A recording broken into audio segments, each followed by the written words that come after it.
High বন্ধুরা, আমি রুম্পা। আজ আমরা রান্না করে তোমাদের তেল পোটা দিয়ে বেগুন রান্না করে দেখাবো। তো প্রথমে তেল গরম করতে দিয়েছি কড়ার মধ্যে। এবারে তেল পোটার মধ্যে একটু নুন হলুদ মাখিয়ে তেলের মধ্যে দিয়ে দিয়েছি। এরপরে আমি পুরোটা সুন্দরভাবে ভেজে নেব। কড়ার মধ্যে দিয়ে দিয়েছি।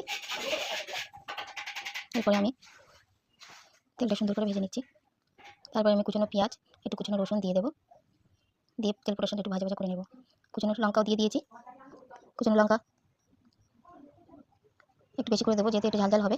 তারপরে কুচির আগে একটু আলু দেবো, একটু পরিমাণটা বেশি করবো বলে একটু আলু অ্যাড করেছিলাম।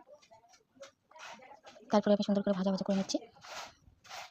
পরিমাণ মতো লবণ দিয়ে দেবো, আর পরিমাণ মতো একটু হলুদ গুঁড়ো দিয়ে দেবো। তারপরে আমি আগে থেকে কেটে রাখা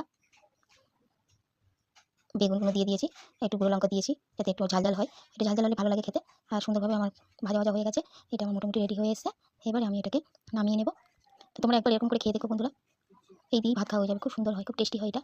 আর যারা পছন্দ করে না তাদের হয়তো ভালো লাগবে না। যারা পছন্দ করে এটা এরকম করে বানিয়ে খেয়ে দেখো। অনেকে এরকম করে বানায়, আমি এরকম করে বানালাম। ভালো লাগলে এরকম করে একবার করে খেয়ে দেখো। ভালো লাগলে লাইক কমেন্ট শেয়ার করে দিও। টাটা বন্ধুরা।